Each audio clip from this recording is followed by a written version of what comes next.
Hello everyone, আগের দিন তো আপনারা সবাই দেখেইছেন যে আমি পুরুলিয়ায় এসেছি। তো পুরুলিয়ায় এটা ডে 1। আমি হোটেলে চেক ইন করে তারপরে ফ্রেশ হয়ে আমি নিচে গেছিলাম খেতে। খাওয়া দাওয়া করে আমি ওপরে চলে এসেছি। এসে আমি একটু হালকা পাতলা রেডি হব। আর ওই যে পেছনে দেখছেন উনি এখন ঘুমাতে ব্যস্ত, কারণ যেহেতু সকালবেলা থেকে অনেকক্ষণ রাইড করেছে, তো সেই কারণে খুবই ক্লান্ত। আর বাইরে প্রচণ্ড রোদ, সেই রোদের কারণে এত অস্বস্তি হচ্ছে, কিন্তু কিছু করার নেই। ঘুরতে এসেছি যখন একটু ঘুরতে তো হবেই। তো প্রথমেই আমি ময়শ্চারাইজার অ্যাপ্লাই করলাম, আর তারপরেই ভোরে ভোরে সানস্ক্রিন দিলাম। আর এখানে দেখো কারেন্টও চলে গেছে, এতই খারাপ অবস্থা। তারপরে আমি এখানে ফাউন্ডেশন লাগাচ্ছি। ফাউন্ডেশনটা আমি হাত দিয়ে ব্লেন্ড করে নিলাম। ব্লেন্ডার এনেছিলাম, কিন্তু আমি ভাবলাম যে তাড়াতাড়ি হয়ে যাবে। তারপরেই মেকআপ ফিক্সার লাগিয়ে নিয়েছি। মেকআপ ফিক্সারে লাগানোর পরে আমি এখানে লিপটাকে ডিফাইন করব। ওমার্সের এই লিপ লাইনারটা এত ভালো যে আমি প্রেমে পড়ে গেছি এর। তো যাই হোক, লিপটাকে ডিফাইন করে নিচ্ছি। ডিফাইন করার পরে আমি এবার একটা নিউড কালার লিপস্টিক অ্যাপ্লাই করব। নিউড কালারের লিপস্টিকটা অ্যাপ্লাই করার জন্য লুকটা আরও সাটেল হয়েছে আর সুন্দরও লাগছে, আই থিঙ্ক। আমার মনে হয়, তোমরা অবশ্যই কমেন্ট করে জানিও। আর সেই লিপস্টিকটাকে আমি একটুখানি গালে হালকা করে দিয়ে দিলাম ব্লাশের মতো। তো বাইরে গেলে এমনিতেই তো গাল লাল হয়েই যাবে, তো ভাবলাম হালকা করে দেওয়াই যায়, কোনো অসুবিধা হবে না। তো তারপরে আমি দিয়ে দেবো এখানে একটু মাস্কারাটা অ্যাপ্লাই করছি, যাতে বেশি একটু চোখটা একটু বড় বড় লাগে, কারণ এমনিতেই এত জার্নি করেছি যে দুর্বল লাগছে। আর আমি লাইনার বা কাজল কোনোটাই ইউজ করবো না, কারণ এই গরমে সব ঘেটে যাবে আর মুখ কালো হয়ে যাবে। তো তারপরে আমি আর কিচ্ছু করবো না, হেয়ারটাকে একটু সেট করে নেব আর পরবো একটু সিঁদুর। তো হেয়ারটাকে আমি এরকম খোলা রাখবো না, আমি একটা পনিটেল বানিয়ে নেবো, কারণ বাইরে প্রচণ্ড গরম আর প্রচণ্ড রোদ। তো খোলা লাগলে আমার তো গরমে অবস্থা খারাপ হয়ে যাবে। তো এখানে আমি একটু সিঁদুরও পরে নিয়েছি। এই হলো আমার ফাইনাল লুক। না, এটা পরে বেরোবো না, এর ওপর আর একটা শার্ট পরবো, কারণ বাইরে এত রোদ, ট্যান এমনিতেই ট্যান পরে কালো হয়েই গেছি, আরও ট্যান পড়ে যাবে। তো তারপরে এই আমাদের ফাইনাল লুক, আমরা বেরিয়ে পড়ছি সবে দুজনে মিলে। তো চলো দেখতে থাকো যে আমরা কোথায় কোথায় যাই। এটা হলো আমাদের রিসর্টের বাইরের ভিউটা, এত সুন্দর। আর আমরা রিসর্টটা নিয়েছি একটু অফবিট জায়গায়, যেখান থেকে কোনো স্পটে যেতে হলে 1 ঘন্টা আমাদের রাইড করে যেতে হবে। হ্যাঁ, এটা জেনে বুঝেই নিয়েছি যাতে রিসর্টটা একটুখানি ফাঁকা থাকে বা একটুখানি শান্তিপূর্ণ থাকে। তো এই জায়গাগুলো আমার খুবই পছন্দের, আমার মনের খুব কাছের। এই যে ব্যস্ততম দিনগুলো কাটিয়ে আমরা দুদিনের জন্য ঘুরতে যাই, সেটা শুধু আমাদের টাইম, মি টাইম যাকে বলে, সেইগুলো কাটানোর জন্যই যাই। এত ভিড়, হই হুল্লোড়, ঝঞ্ঝাট আমার খুব একটা পছন্দ না। কখনো কখনো একটু মনে হয় যেন শান্তিতে দুটো নিঃশ্বাস নিই, দুটো কথা বলি, বাস এইগুলোই তো আমাদের চাওয়া পাওয়া, আর কিছুই তো নয়। তো এই যে পাহাড় আর এই যে ড্যামটা পেরিয়ে এলাম, ওই ড্যামটার থেকে পাহাড়টা দেখতে অপূর্ব লাগছিল, আর জায়গাটা সত্যি খুবই সুন্দর। কলকাতা থেকে এতই কাছে যে অনায়াসেই চলে আসা যায়।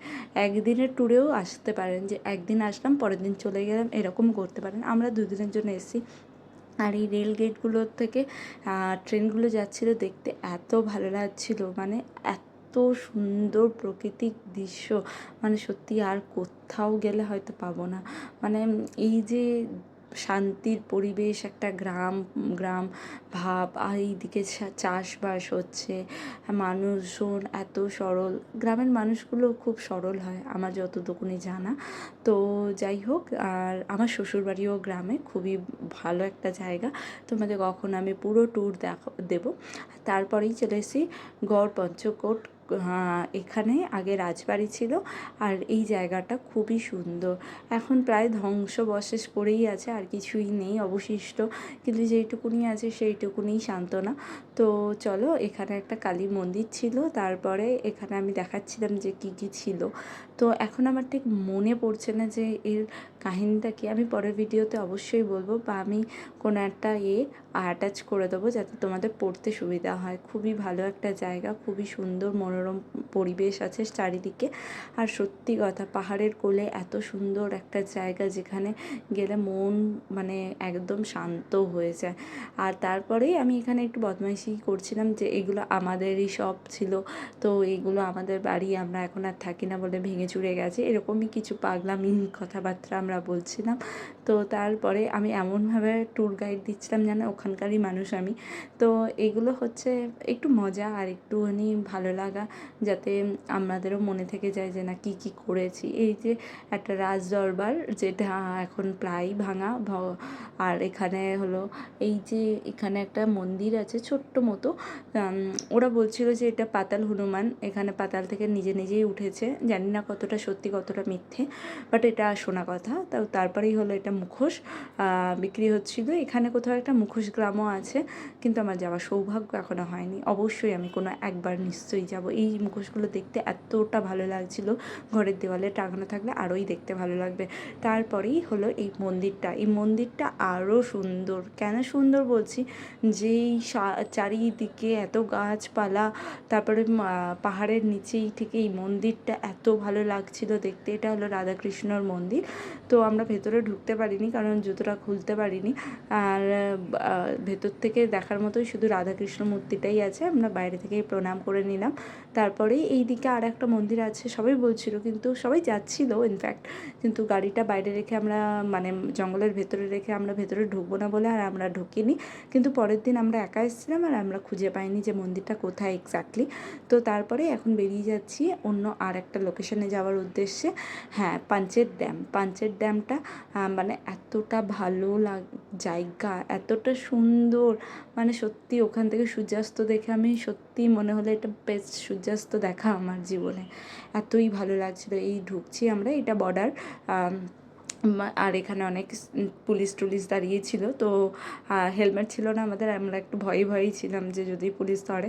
তো তারপরে দেখলাম পুলিশ ধরেনি। আর এই তো আমরা এখানে বেশ কিছুক্ষণ বসেছিলাম। তারপরেই আমরা মানে হোটেল রিসর্ট ফিরবো। ফেরার পথে এই একটা চপ দোকান দেখলাম, যেটা আমার খেতে খুবই ভালো লাগে। দুটো চপ আর একটা ডিমের টেবিল নিয়ে দাঁড়িয়ে খেয়ে নিয়েছি। খাওয়ার পরে এখন আমরা হোটেলে ফিরছি। আর হোটেলে ফেরার পথে এতটা নিস্তব্ধ জায়গা না, একটাও লাইট নেই, কিচ্ছু নেই।